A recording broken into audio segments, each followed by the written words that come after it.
मुझे नहीं पता था कि इस वीडियो का हुक क्या रखूं ताकि आपको पहले ही सेकंड में इंटरेस्ट आ जाए इस वीडियो में और आप एंगेज हो जाओ। लेकिन अगर आप एक स्टूडेंट हो, जॉब करते हो या घर पर बैठे हो, इससे कोई फर्क नहीं पड़ता। बस एक सवाल का जवाब मैं आपसे चाहता हूँ। आप सुबह उठते हो किस लिए? पढ़ाई करते हो किसके लिए?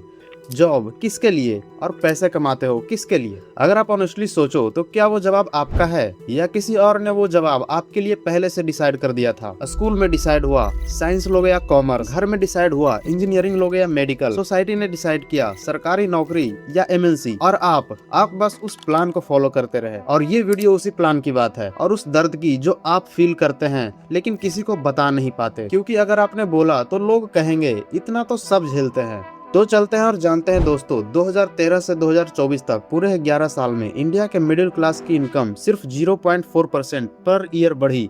जी हाँ, सिर्फ 0.4। इन्फ्लेशन बढ़ी, रेंट बढ़ा, फीस बढ़ी, महंगाई बढ़ी और इनकम वहीं की वहीं रही। 10 लाख रुपए की सैलरी जो 2020 में कंफर्टेबल लगती थी, आज रियल वैल्यू में सिर्फ 7.5 लाख के बराबर है। वेजिटेबल्स 40% महंगी हो गई, फूड इन्फ्लेशन 10% से ऊपर चली गई और अर्बन इंडिया में रियल वेजेस पहली बार पेंडेमिक से भी नीचे आ गई है। देखिए, आप ज्यादा नहीं मांग रहे हैं, आपको तो बस वही चाहिए जो आपसे प्रॉमिस किया गया था, लेकिन वो प्रॉमिस शुरू से ही खाली था। अब बात करते हैं उस चैप्टर की जो सबके साथ हुई। आपके पेरेंट्स ने कहा पढ़ लो सब ठीक हो जाएगा, सोसाइटी ने कहा अच्छे मार्क्स लाओ लाइफ सेट हो जाएगी, और आपने बिलीव किया क्योंकि और कोई ऑप्शन था भी नहीं। हमारे पिछले वीडियो में हमने बात की थी कि कैसे इंडियन पेरेंट्स अपने बच्चों की लाइफ के डिसीजंस खुद लेते हैं। कैरियर, पढ़ाई, रिश्ते, सब। पेरेंट्स ने जो डिसीजन लिया, इंजीनियरिंग, मेडिकल, गवर्नमेंट एग्जाम, वो डिसीजन एक ऐसे सिस्टम में लिया जो पहले से ही ब्रोकन था। सोचिए, इंडिया में 83% इंजीनियरिंग ग्रेजुएट्स आज या तो अनएम्प्लॉयड हैं या अंडर एम्प्लॉयड। 20 से 24 साल के एज ग्रुप में अनएम्प्लॉयमेंट रेट है 44.5%। नेस्कॉम का एस्टिमेट है कि 6 में से सिर्फ एक इंजीनियरिंग ग्रेजुएट्स को कोर इंजीनियरिंग इंडस्ट्री में जॉब मिलती है, बाकी के 5 कहीं और या फिर कहीं नहीं। आईआईटी मुंबई ने खुद रिपोर्ट किया कि 36% स्टूडेंट को ग्रेजुएशन तक कोई जॉब ऑफर मिली ही नहीं। और अब एक नंबर जो आपका दिमाग हिला देगा। वर्ल्ड बैंक के डेटा के अनुसार जो लोग बिल्कुल नहीं पढ़े उनमें अनएम्प्लॉयमेंट रेट है सिर्फ 0.3%, और जिन्होंने सेकेंडरी एजुकेशन और उससे ऊपर की पढ़ाई की 6.5%। मतलब कि जितना ज्यादा आप पढ़े उतना ही चांसेस है कि जॉब नहीं मिलेगी। और ये कोई जोक नहीं है, ये इंडिया का एजुकेशन सिस्टम है। आपने वो सब किया जो बोला गया, मार्क्स लाए, डिग्री ली, लोन लिया और सिस्टम ने कहा सॉरी इस टाइम वैकेंसी नहीं है। लेकिन ये सिर्फ एजुकेशन का फेल्यूर नहीं है, असली प्रॉब्लम तो अभी आएगी। ठीक है, मान लेते हैं कि आप उन लकी लोगों में से हो जिन्हें डिग्री मिल गई। अब आप जॉब ढूंढते हो, गवर्नमेंट जॉब। इंडिया में टोटल गवर्नमेंट जॉब्स है 1.4 करोड़ और वर्किंग एज पॉपुलेशन है 97.2 करोड़। मतलब 100 में से सिर्फ 1.4 लोगों को ही गवर्नमेंट जॉब मिल सकती है बस। यूपी में 2024 में 60,000 पुलिस कांस्टेबल्स की वैकेंसी निकली और एप्लीकेशंस आई 50 लाख। 50 लाख लोग और सिर्फ 60,000 सीट्स। और इन 50 लाखों में से इंजीनियर्स थे, एमबीए वाले थे और पोस्ट ग्रेजुएट्स थे। एक लॉ ग्रेजुएट ने ड्राइवर की जॉब के लिए अप्लाई किया सिर्फ इसलिए कि कुछ नहीं से कुछ तो हो। और ये केवल न्यूज नहीं है, ये रियलिटी है। प्राइवेट जॉब में भी इंडिया में 15 से 29 साल के 36 करोड़ से भी ज्यादा लोग हैं, यानी कि वर्किंग पॉपुलेशन का 1/3। 36 करोड़ लोग एक ही साथ, एक ही क्यू में, एक ही ड्रीम के साथ, और उस क्यू में खड़े होने के लिए भी क्वालिफाई करना पड़ता है। इंडिया स्किल्स रिपोर्ट 2024 के हिसाब से हर 2 ग्रेजुएट्स में से एक को अनएम्प्लॉयबल माना जाता है राइट आफ्टर कॉलेज। सिर्फ 51.25% ग्रेजुएट्स ही हायर होने के लायक है। मतलब आपने 4 साल पढ़ाई की, फीस भरी, लोन लिया और कॉलेज के बाहर निकलते ही सिस्टम ने कहा अभी आप रेडी नहीं हो।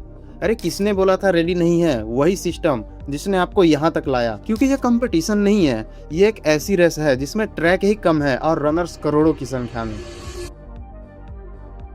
चलिए मान लेते हैं कि किसी तरह से जॉब भी मिल गई और सैलरी भी आने लगी। अब क्या? अब शुरू होता है असली ट्रैप।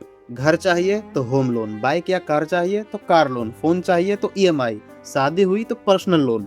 और हर महीने जब सैलरी आती है तो ईएमआई चली जाती है, जो बचता है वो अगले महीने के खर्चों में चला जाता है। और ये सिर्फ आपकी कहानी नहीं है। इंडिया का हाउस होल्ड डेब्ट 2025 के अंत तक जीडीपी का 42% हो गया है। नेशनल सेविंग्स गिरकर जीडीपी का सिर्फ 5.3%, और ये 47 ईयर का सबसे बड़ा लो है। मुंबई में सिर्फ होम लोन ही आधी से ज्यादा सैलरी ले जाता है। 45% मिडिल क्लास फैमिलीज अपनी इनकम का 40% से ज्यादा सिर्फ कर्ज चुकाने में दे देती है। फाइनेंशियल एक्सपर्ट्स के अनुसार 40% से ऊपर जाना रेड फ्लैग है।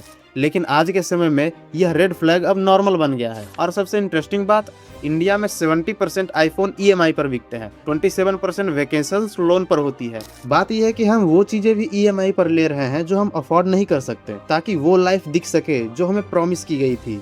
लेकिन वो लाइफ दिखती तो है पर फील नहीं होती, क्योंकि महीने के अंत में अकाउंट में कुछ बचता ही नहीं, सिर्फ अगले महीने की ईएमआई बचती है। अब सबसे जरूरी बात, आपने क्या खोया है ये जानते हैं? एक एवरेज इंडियन हाउस होल्ड की इनकम का सिर्फ 65% इसेंशियल में चला जाता है, फूड, रेंट, एजुकेशन और हेल्थ केयर में, बस यही। बाकी 35% में से ईएमआई है, लोन है, और थोड़ा बहुत बचा भी तो वो इन्फ्लेशन खा जाती है। 5 लाख से 1 करोड़ इनकम ग्रुप, यानी वो लोग जिन्हें हम सेटल्ड कहते हैं, उनकी इनकम का CAGR है सिर्फ 0.4%, और कॉस्ट ऑफ लिविंग वो कहीं ज्यादा तेज ग्रो कर रही है। मतलब टेक्निकली आप आगे बढ़ रहे हैं, लेकिन एक्चुअली आप पीछे जा रहे हैं। और वर्ल्ड बैंक ने 2024 में एक रिपोर्ट में लिखा, इंडिया को यूएस इनकम का सिर्फ 1/4 रीच करने में 75 ईयर्स लगेंगे। जी हाँ, 75 ईयर, यानी आपकी पूरी जिंदगी, आपके बच्चों की जिंदगी, या शायद उनके बच्चों की भी। ये सिस्टम आपको ट्रैप्ड रखने के लिए डिजाइन नहीं हुआ था, लेकिन ये आपको ट्रैप्ड जरूर रखता है। तो सवाल है कि आखिर करे क्या? एक छोटी सी शुरुआत, वो भी अभी, अपनी इनकम का सिर्फ 10% किसी ईएमआई से पहले साइड रखना शुरू कर दें। फोन अपग्रेड रुक सकता है, वेकेशंस अगले साल हो सकती है, लेकिन वो 10% वो आपका है, आपकी इमरजेंसी के लिए। वो पहली बार आपका अपना डिसीजन होगा, बाकी सब बाद में। पर एक सवाल जो रात को सोने नहीं देता, अगर ये सिस्टम इतना ब्रोकन है तो ये बना कैसे, किसके लिए, और सबसे जरूरी कि क्या इससे निकला जा सकता है? अपनी राय कमेंट में जरूर दें, और इस वीडियो को ज्यादा से ज्यादा लोगों तक शेयर करें, ताकि आपके दोस्त, आपकी फैमिली मेंबर्स भी इस चीज से अवेयर हो जाए। और जाते जाते चैनल को सब्सक्राइब जरूर कीजिएगा। Thanks for watching.